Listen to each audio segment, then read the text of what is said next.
I still get that too. My family is just like, it just doesn't taste that good. And I'm like, well, I'm sorry. Like, I don't know what to do. Like, we're trying to make it better, but like some people like it.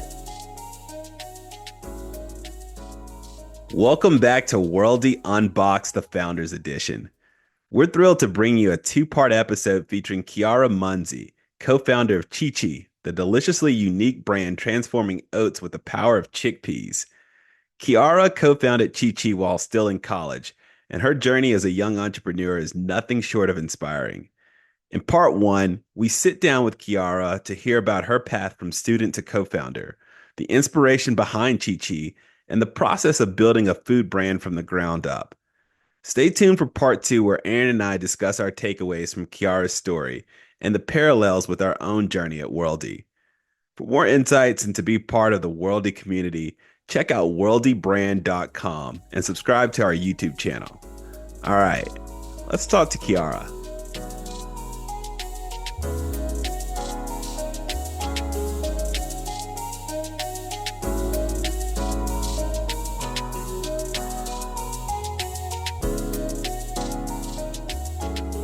So, can you just kind of walk us through your background and basically what you're working on?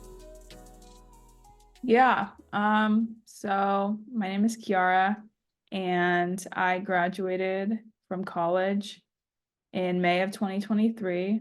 I studied not food, I studied philosophy and finance, but in my last year of college, I started a company called ChiChi, and we make breakfast out of chickpeas, starting with the first instant chickpea oatmeal.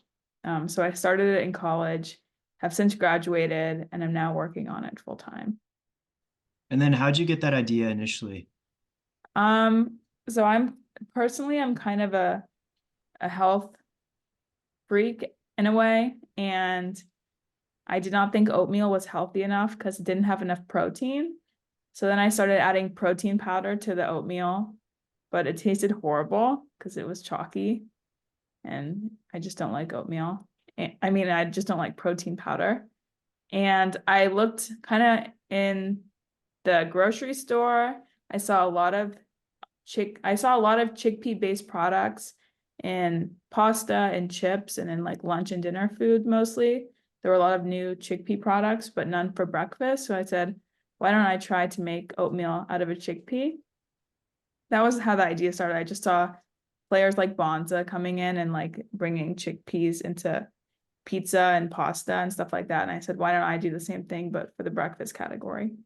Did you think about any other kind of like alternative oatmeal ingredients, or was it just like, yeah, chickpeas, that makes the most sense, so let's do that? No, it was actually like I started making this for the product for myself in my dorm, and I started making it. I was adding cauliflower rice to oatmeal, and I was adding egg whites, and I was adding like carrots shredded, all before I did all before I did chickpeas. So it like was this horrible like breakfast mush before I realized that I could just do a chickpea and that'd be better. So, what was that process like? Because I'm thinking of myself, if I were trying to do something like this, I'd have no idea how to turn a chickpea into something like an oat. So, what was that process like? Did you have to find like a food scientist or something like that to help you do this? Um, we probably should have found a food scientist to help, but we did not. I basically like made like a benchtop version myself where I was like making a chickpea into the oat with like a bunch of like it was like a very long process of cooking and drying and this and that. Um, and then basically we said, how do we scale this? And instead of going to a food scientist, we went straight to a manufacturer, just to like have them do it for us. And it took the process of like figuring out the processing took like a year from start to finish, from saying, okay, we need to scale this to like rolling out a product that tasted pretty good. Yeah. And then who is your target customer and what's your pitch to them in terms of why your product is better than other products on the market? Yeah, our target customer, mostly women who are looking for natural protein, no protein powder. They tend to be a little older, our customers. They skew like above 35 years old. Um, and just generally, they're the most likely demographic to be on a diet like gluten-free, grain-free, or vegan, or any of the other things that ChiChi is. And our pitch to them is that most breakfasts, including oatmeal, don't have enough protein or fiber to actually make you full in the morning. And chickpeas do have that protein in a natural way. So it's just like a pretty clear health benefit over traditional grain-based breakfast. And then what was it like starting a company in college? Was it easy? Was it hard? I guess just talk about that a little bit. Yeah. I mean, I think I would highly recommend starting a business in college. I thought it's a way to start a business with basically no risk because you have a, it's basically you have a cushion. If you fail, it literally doesn't matter at all because you're in college. So I honestly think that everybody should try to start a business in college. They can. You should not wait till you're out of college. Because also at the same time, at the last year of school, when I was starting the business, we had a pretty good pitch together, even though we didn't really have a product that was there. We ended up raising like $75,000 in free college competition pitch money, which you can't do out of college. So those are the benefits. I mean, at the same time, you're also in classes and starting a company and trying to have a social life. So there's definitely trade-offs that needed to happen. Yeah, we started our company at a university too, so I can definitely relate to that. But one of the things that we noticed was a lot of people in our kind of like cohort, they said they were interested in entrepreneurship, and then as soon as they graduated, they just did something else. So when did you and your co-founder decide to take this idea seriously, and when did you realize this was something you guys wanted to do full time, not just something that you were working on in college? Um, yeah, I relate with you. I feel like especially in college, a lot of people also said they wanted to do entrepreneurship, but then never actually did anything in college. But probably when I knew I wanted to work on this full time is when we got our first repeat customers who who bought our product from our website, strangers, multiple times, and we were like, they weren't our friends or our family, and we realized there was actually a demand for this product because we're pretty highly differentiated. So that was definitely when I was like, oh, we actually have something here.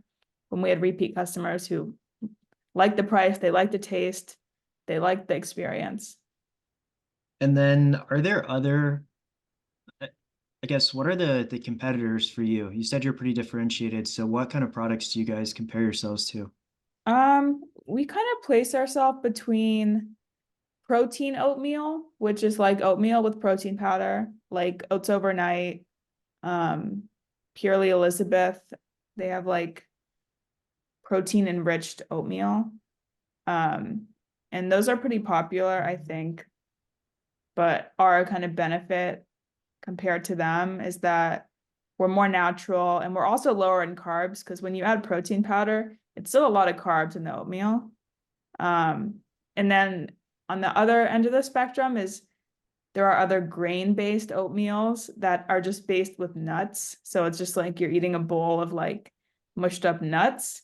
So that does not have the carbs, but it also does not have the protein. So we're kind of in the middle of this nut-based oatmeal and this protein oatmeal. Got it. And then you were talking about kind of getting those first customers, people who weren't friends or family. So how did you guys launch? I don't think you didn't do a crowdfunding campaign, did you?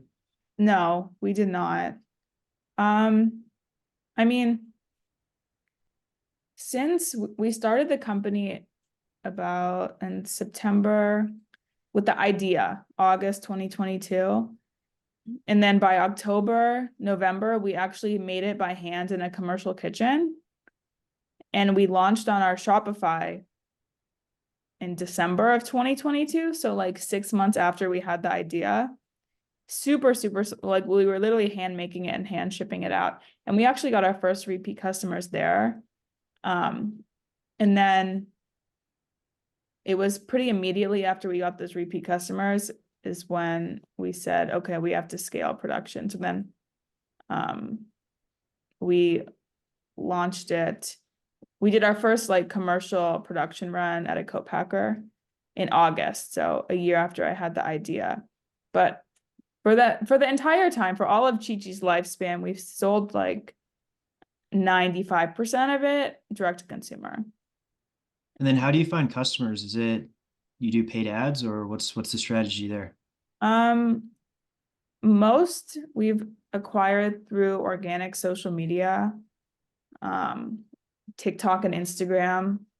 We went viral on TikTok and that kind of like sparked it. And then we started running paid meta ads about 1 month ago. And then we've done some local PR as well. But kind of a mix. We don't have very much money. We have not raised any money, so Yeah, pretty. we can relate to that for sure. So kind of going viral on TikTok is something that we both want to do. And I'm about 30 and my co-founder is closer to 40. So we're both kind of like, oh, TikTok, I have no idea what goes on there. So what recommendations would you have for a new brand that wants to go viral on TikTok or at least kind of drive some organic traffic to their website through TikTok? I think for sure you need a really killer brand story video. It seems like on TikTok, maybe this is just my For You page, but brands really like pop off when they know when there's some sort of like you have a story attached to it. So the stuff that goes viral for us is like about me and my co-founder Izzy, how we started the company, why we started it. So I think if you don't have a brand story video on socials that's like moves really quick and is like just the journey of your company, then you should make one of those because those I've seen them do so well for just so many different brands. And how often do you post on TikTok? We post every day, multiple times a day. So how do you come up with that many ideas? I've been posting every day on TikTok for 18 months on the ChiChi TikTok.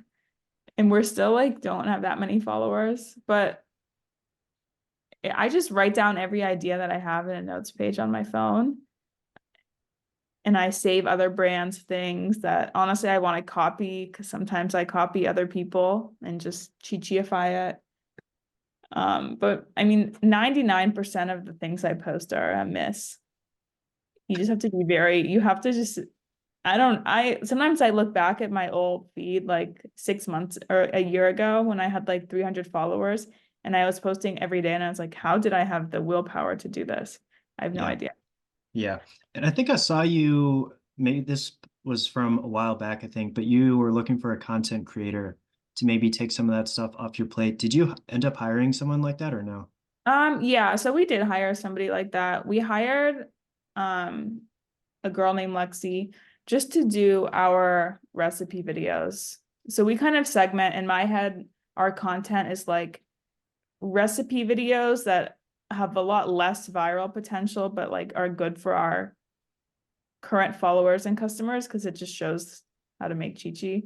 And she's taking over those. And then I'm still doing like the more of the behind the scenes brand story virally stuff. It's hard to make food look good on TikTok, so I just don't do that. Yeah. And then have you had any customers post about ChiChi on TikTok in terms of like UGC or anything like that or no? We've had a couple, and on Instagram we've had a couple, but they resulted in no traction at all or no impact. But right now we're starting to do our own. We haven't done any influencer marketing yet, but we're about to start doing it finally. So that's another thing that we're thinking about at some point too. So how did you kind of approach that? How did you find the influencers? How are you thinking about the mix of influencers to use, macro versus micro, all that kind of stuff? I mean, we're kind of figuring that out right now. It's been very overwhelming just to think about the possibilities because there's literally so many things you can do. And what we settled on is in this month, in February, we're going to get 3 big influencers, and we made a budget for that. And then we're going to try to get like 50-ish middle influencers, like 50 to 100,000 followers, and get them on ideally a commission. And then we seeded some just UGC creators to make some paid ad content. And then how are we finding the influencers? Right now, we're just searching ourselves on Instagram to see who looks like our target customer. But I think soon we're going to have to find one of those influencer platforms to use. But they're very expensive. So we're seeing if it's worth it. Yeah, everything is expensive. So are you two doing basically everything yourselves? Have you been hiring people to help you along the way? Do you have mentors? Just what does your kind of broader team look like? So we have, for a while, Izzy and I were doing everything ourselves with mentors along the way. In college, like industry mentors who've been helpful, but obviously they don't really do anything on the day to day. They just say inspirational quotes and good advice. But now we're kind of thinking about coming into 2024, we're thinking about how to kind of build out the team, or not in a way that's like not hiring a full-time person, because we definitely don't have the money for that. So we now have a sales intern to handle grocery store sales, content creator, and now we're looking to potentially actually outsource, like hire an agency to do some of the TikTok content, actually. Okay, Yeah. gotcha. And then I think you might have mentioned that you also did in-person events at some point in time. Mhm. So what was the strategy there? And was that was that helpful to do, or was it not as impactful as the social media stuff, for example? Um, I think there's room for both. I mean, in-person events, we do a lot of grocery store demos in our grocery stores, because we're really, as we get into more grocery stores, we prioritize our velocities in the stores. Otherwise, we're going to get pulled off the shelves. Um, so we're definitely doing a lot of in-person sales in grocery stores, just because that's a requirement for starting a food business, kind of. And then I don't know, we've done other in-person events like samplings, getting social media content, just trying to like get it into people's mouths. But honestly, it's not very impactful. The only way it's impactful is if you record it all and then post it all on social media. That's what I've found. Like Got use it. the in-person content repurposed into social media content. Yeah, that actually makes sense. And then which retailers are you in? Because I know you talked a couple times about being in retailers. Yeah, so right now I went to school in St. Louis, so we're in a couple stores in St. Louis, but then we just launched into like 30 doors in Los Angeles. So in Bristol Farms, Lassen's, and Lazy Acres. Um, Trying to do a kind of a regional launch strategy starting in LA, and like really having heavy demos in LA, doing paid ads to push people into the stores. And kind of proving ourselves. This is our first like real grocery market before moving to the next one. And sorry, keep going. That's it. That's our plan. So beyond, you said you kind of have a regional strategy, so starting with LA and then expanding from there. How did you think about the specific retailers that you picked? Did you want to pick kind of smaller retailers where it might be a bit cheaper to get in and easier to stay in? Or how are you thinking about that? Yeah, kind of exactly that. We don't really have the distribution capabilities for like a national launch right now, or the money for it. So we're targeting smaller premium chains where we think that ChiChi will almost be like not an easy sale, but like an easier sell because our customers we're just looking for grocery stores where we can find our customers. So Bristol Farms is like a premium, expensive grocery store where like healthy rich people in LA shop. So we were like, those are probably ChiChi customers. Yeah, that's probably a good customer segment to go after. They have Yeah. a So very high willingness to pay. So Mhm. what's the price point? And also what I'm assuming there's different flavors. So like what are the different products and what are the different price points? So right now we have 4 flavors. We have plain, which is one ingredient, which is just chickpeas. And then we have apple pie, banana bread, and maple syrup. So they're like classic oatmeal flavors, just made of chickpeas instead. Um, yeah. And then was the process this, because I know you're saying that in terms of the process for that first version of the product, you kind of got an industrial kitchen and then you went to a co-man. Was it the same for all those different flavors? Like, how did you expand that out?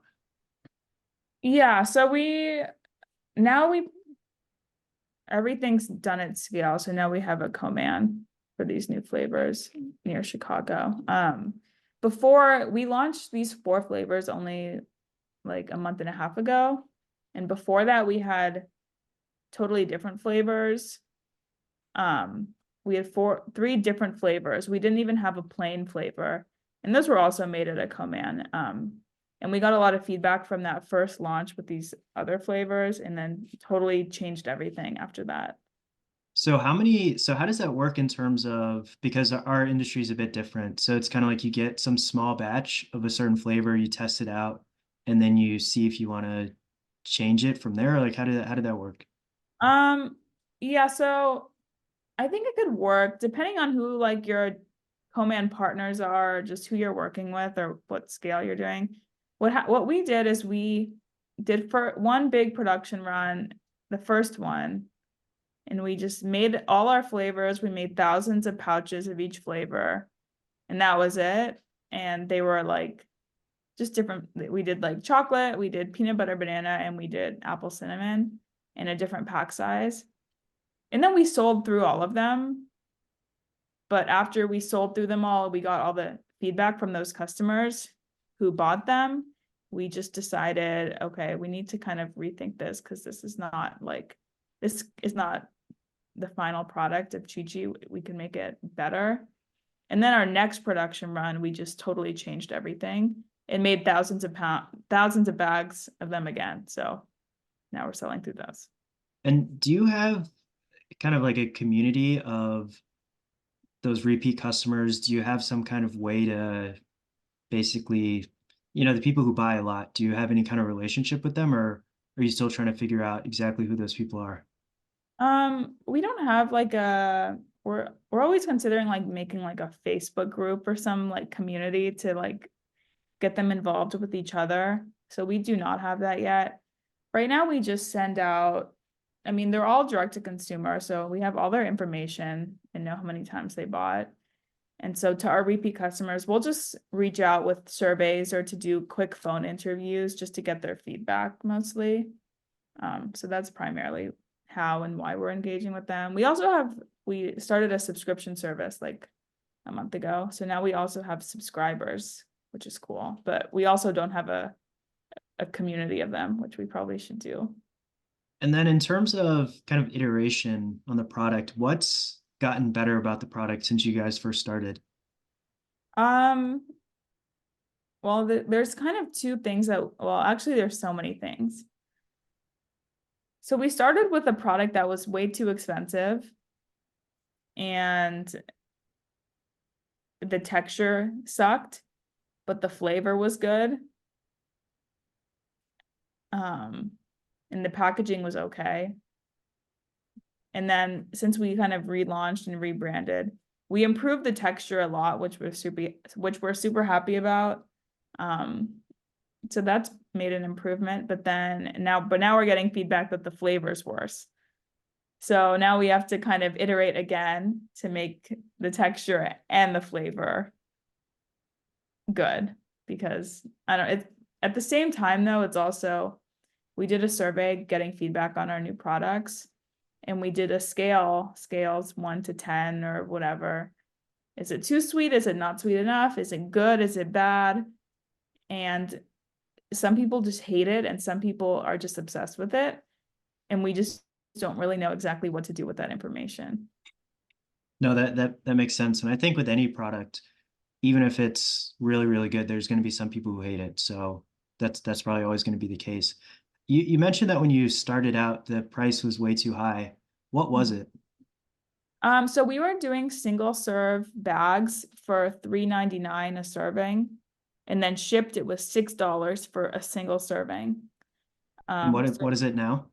so now if you buy it online, it's like $2.20 a serving, and then less if you get it in the store, so under $2. And then do you microwave it? You might have said this already, but how do you actually prepare it? Oh yeah, you can microwave it, you could add hot water or make it on the stove. Okay. And you can also, we found out, we launched this original flavor thinking that like you'd put like brown sugar on it or something like regular oatmeal. But a lot of our customers have emailed us saying that they're making it for lunch or dinner as like grits or polenta, which is kind of interesting. So now we have to figure out what to do with that information. And have you seen people kind of like mix it with other foods, or are they eating it alone? No, we recommend adding toppings. Some people mix it with oatmeal to add more protein to their oatmeal, and it's kind of like, which is cool, but it's just kind of funny because we're better than oatmeal, and then they go mix it with their oatmeal. But Do you ever get people who are confused? Because you guys say that it's chickpea oatmeal, right? So are there ever people who are kind of like, oh, I expected this to be oats? yeah, we get a lot of people like that. So we're I don't know, we're always changing something, but we're calling it hot cereal, grain-free hot cereal instead of oatmeal. But now some people don't like hot cereal. They think that that implies grains. They say we should call it porridge instead. But that word kind of sounds old lady like, so I Yeah, it don't really sounds like the 1800s or something. get porridge. Is somebody really gonna buy porridge? So that's a decision. But yeah, people don't like oatmeal as a name, which I get, but Gotcha. And then you mentioned a couple times that you guys don't have a ton of money. You raised more than we have. Like that 75,000 that you talked about, that's more than we've ever raised. So how expensive has it been to get this product off the ground? Just that's the first question. How expensive has it been to get this product off the ground? um it's been it hasn't been as what am I trying to say? We've we're super profitable on a unit basis already. So every ChiChi we sell, we make a profit, which is great. Um, I mean, it has been expensive to meet order minimums and stuff, but not as difficult as I thought, because a lot of co-mans have been pretty flexible with us with payment terms and with minimums. So it has not been too bad. And we've started with 75 grand to fund our first production run and do everything. And that is like a decent amount of money, but sometimes I think like some people raise like $1 million to get a product off the ground. I don't even know what I would do with that much money before having any knowledge of like the customer or the product or anything. So That's what yeah. I was going to ask. I was going to say, if you did raise, what would you have done with that money? Because I feel the same way. I'm like, if I had raised a couple $1 million, because we've been at it for over 2 years. So if we raised like $2 million 2 years ago, we probably would have wasted all of it by now and probably wouldn't have had a product. So was that an intentional choice on your end? Like, I don't necessarily know what I'm going to do with the money, so why raise it? Yeah, that was part of it. And also part of it was like I was in college, so I just didn't once you bring on outside money, you don't really have control over your life or the business. And I just didn't, if I raised money out of college, I would be committing myself to like the investors and the company. And I just wasn't ready for that. I mean, now I'm more ready, but now I'm like, oh, I'm already doing it without the money. But yeah, I mean, stuff like even probably if I had $1 million to start, like I would have never done the TikToks myself, or I would have hired somebody to do marketing, or I would have hired somebody to do something else. But I feel like people love ChiChi because like our storytelling online, and if I raise money, then that would never have existed. So I Yeah, don't know. that makes sense. Would you consider raising at some point in the near future, or are you just trying to bootstrap for as long as you can? I mean, we're gonna keep bootstrapping for a little while. We do have cash, and we're doing some more competitions to get some more cash. But I don't know. I don't want to talk too much about my personal life, but also I don't know if I will be working on the business full time forever, so I can't really raise money. Yeah, no, that makes sense. And I'm in the same position. So how Okay. did you, sounds like you met your co-founder in college. How did you guys come together and when did you realize that it was a good fit between you two? Yeah, we actually, so Izzy is 2 years younger. She's still a junior in college. And we met in an accelerator class at school. And I already had the idea for ChiChi, and I signed up for the class, and then she was randomly assigned my team. So she's been there since the very beginning. And we worked for this through the semester together. In the class, there was no promise of equity or being a co-founder or like continuing on. But in December at the end of the class, we were like, what now? And then Izzy was like, I want to keep doing it. And then I was like, okay, sounds good. Let's keep doing it. And that was it. But Was yeah, it just you two on that kind of team or were there other people too? there was one other guy on the team, um, Yamani, it was his name. He's cool. He was my age, so he was a graduating senior, and he was like, "Well, I'm gonna get a real job out," because at that point it was December, and we were both graduating in May, and I was like, "Yeah, I would consider working on this full time," and then he was like, "No way," so he did not want to continue. There's a lot of kind of parallels between our stories because I found my co-founder in grad school as well through a class, and we had maybe like I want to say 4 people on our team in that class, and then me and him were the only two that wanted to stick around and continue to do it. Yeah. So another thing that we noticed in at our university was there was a huge focus on technology companies. So if you had a startup idea that was in the consumer space, there'd be like a ton of skepticism around it. Like, oh, there's huge competitors in the space. You're never going to be able to compete with them. Uh, Things like that. Did you hear that kind of stuff at all when you were in college from professors or just people in the entrepreneurial ecosystem? Yes, 100%. Um, in the accelerator class that I took, we were the only consumer product. Everything else was some kind of tech, but none of the other companies are still around, I don't think. But yeah, people were definitely skeptical and just saying like it takes, oh, I don't know. I think they were skeptical, but I just blocked it out. So I don't even remember. I just like saw the vision and I went with it and did not listen to anybody. So I don't even remember people being skeptical, but nobody else did anything consumer ever in the entrepreneurial center. Yeah, no, that sounds about right. And when people are skeptical about the idea, either if you're pitching the idea to them as a business or a customer, like what's the number one kind of objection that people have in terms of why maybe they wouldn't want to try it or why it might not work? Um, at this point now, I get a lot of people telling me it's too niche of a product. That's probably the biggest objection I get. I mean, not really from investors, just from like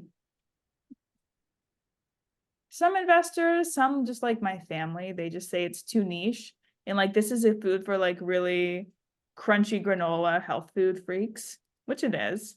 But I also see a vision for ChiChi like being a mass marketable product that's not just like super niche. Like breakfast is a huge category, and I don't think that we're like limited by this tiny group of people. So that's like the investor objection I get. Consumer wise, people are just like, I mean, back to the taste thing. Some people hate the taste, some people love the taste, but when some people hate the taste, I'm like, okay, what is your feedback? How can we improve it? They give me their feedback. We'll make improvements every time. And at the same time, I get in my head, I used to take it as a personal insult when somebody would not like the taste of it. And I would like die on the inside a little bit. But now I just kind of remember that there are literally people subscribing to get ChiChi delivered every month. So I just remember, okay, some people do like it enough to buy it like that. Yeah, you definitely have to kind of separate your identity and self-worth from the product because there are always going to be people who hate it. Like even the biggest like Apple, Nike, they have people who hate their products. So that's just because that's something that's tough for me too. Like if someone says, "Oh, that shoe looks super dumb," then I would die a little bit inside too. But I'm getting a little bit better at that as well. So I still get that too.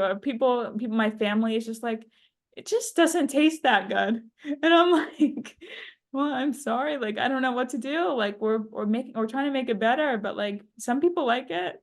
yeah, at the end of the day, Like, your product is not going to be for everybody. So when people say stuff like that to me, I just say, okay, you're not a customer. That's okay. You don't have to be a customer. You don't have to eat it. So don't eat it, and I'll find people who like it and sell it to them instead. uh, So you were talking a little bit about your long-term vision, and you could see, some expansion opportunities. So maybe 5, 10 years down the road, in an ideal world, what does ChiChi look like? um, I'd say in 5 years down the road, my vision is that ChiChi is in Target and Costco and conventional grocery stores. And we have more than just oatmeal. We have chickpeas for breakfast and pancake and waffle mix and bars and um, other breakfast foods. That's my vision for ChiChi, is like the Quaker oats of chickpea oats. And it would all be chickpea based, is that right? Yeah, so like a chickpea first breakfast company. And I think there's also a huge market. I know you're kind of in kids. Our thinking is that we also want to do a ChiChi for kids line as well. That makes a lot of sense. And we've talked a little bit about niche versus mass market, and people say similar things to us in terms of your product is too niche, like you can't you can't raise you can't raise around this because it's not a big enough market, things like that. So how have you guys thought about being too niche, or because there's pros and cons, right? Niche is bad in a sense because it's smaller, but it's good in a sense because that market's probably going to be underserved. So it's easier to give them a differentiated product. So how have you and your co-founder thought about that idea of a niche product versus a more of a mass market product? Um, I mean, I think like with right now, like in 2024, we kind of are gonna be targeting a niche market. Like we're only doing natural grocery stores, and we're really specifically targeting women above 35 who are gluten-free. And kind of like using that like really specific type as just like a go-to-market strategy. And then we like have a very strong conviction that in 5 years, people will think of chickpeas as more normal, or like not like that we're kind of ahead of the trend, basically. Like people might think it's niche right now because most people think beans for breakfast and they think it's weird, but we're just kind of operating under the assumption that people are gonna kind of say that's normal. Almost how when Bonza came out with their chickpea pasta, people were like, that's so weird. But now they are really in Costco and everybody eats chickpea pasta. So that was kind of unclear, but just assuming that the consumer, we're kind of like maybe a little too ahead of the consumer right now, but hopefully that we're like perfect timing to be in a good position in like 3 or 5 years. Yep, that makes sense. And would you think at all about an acquisition? So an acquisition by Quaker, for example, or Bonza, you've mentioned them a couple of times. Would you think about being acquired by a company like that, or would you prefer to just be an independent company for as long as you can? Yeah, acquisition is like our ultimate end goal. Yeah. I feel like in food, it takes like 7-10 years to get there. So kind of like after building a super strong brand and expanding our products, then do that. And then just in general, have you and your co-founder found it to be difficult to be women in the entrepreneurial space? Like what difficulties, I guess, have you guys run into in that sense, if any? Yeah, it's been difficult. I think there's like honestly pros and cons to it though. The cons are that like from the beginning, I think we were not really taken seriously. And we were just called the chickpea girls, like running around like making chickpeas and talking about chickpeas. And people thought of ChiChi as like a hobby. I don't know. I feel like if I was a male, like this is my business, people would take it more seriously. Um, and also like most of my mentors are men, most of like the so that's like I wish I had more female mentors, but at the same time, I think it's been really cool. Like last week I went to talk to my elementary school about entrepreneurship and all the girls were like, "Oh my God, I want to be an entrepreneur." So having that type of opportunity is cool to like show other women that they can do this is great. And also there's a lot of opportunities for female founded companies specifically in like pitch competitions. So if you're a woman starting a business in college, you have like double the amount of prize money available to you than the men do. And then you might not have an answer for this, but is there anything that I guess, it would be men. So is there anything men in this space can do to just support female entrepreneurs or make the ecosystem more supportive of women?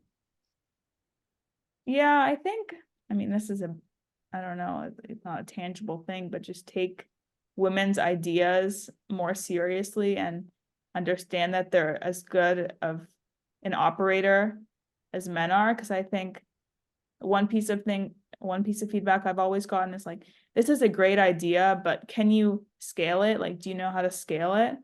And it's like, well, I know how to scale it as well as another 23-year-old man. Um, so I think just like understand that female entrepreneurs are very, very capable of everything and more. Yeah, Not very nice, sorry. but The thing that's tough about being a minority in this space is you never know if someone is saying that kind of thing because they truly believe it versus how much is bias. Because, for me, I think the same. I'm like, would they say the same thing if I were white instead, right? So I can definitely that definitely resonates with me. So these last few questions, they'll just be kind of like rapid fire. So maybe like 30 seconds to a minute per question. So the first one is what keeps you up at night? What's one thing that keeps you up at night about this business? a competitor coming in and making a chickpea oatmeal product. That's And what is how my do brain. you guard against that? So how do you make sure that you are so differentiated that even if they do come in, then they're not going to be successful? I mean, I'm assuming that we kind of operate like we're assuming that somebody's going to come at some point. But to kind of protect ourselves, we're really focusing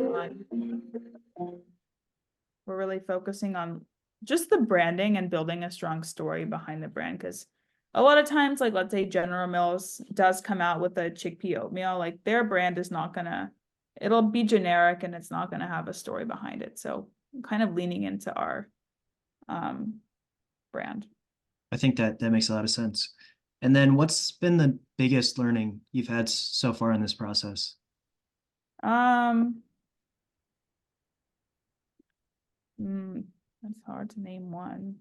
Um, I think one is that or I started when I started ChiChi and things would go wrong or we faced challenges, I always thought that I was doing something wrong. Like we had manufacturing challenges and I'd be like, I'm so bad at this. Why is this happening to me?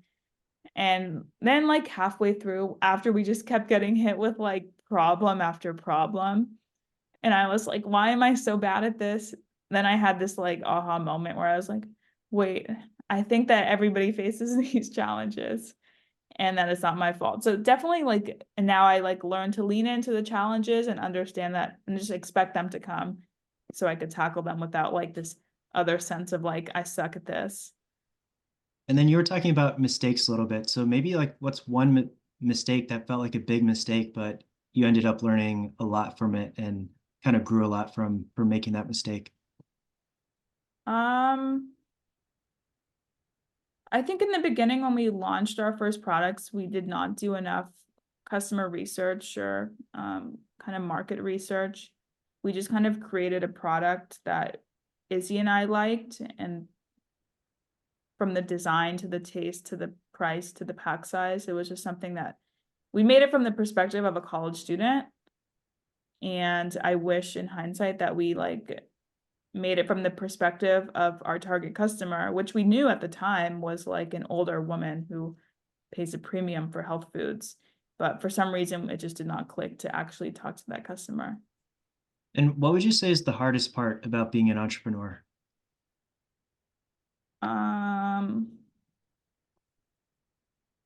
I think one is just the problem after problem that comes at you that you have to solve.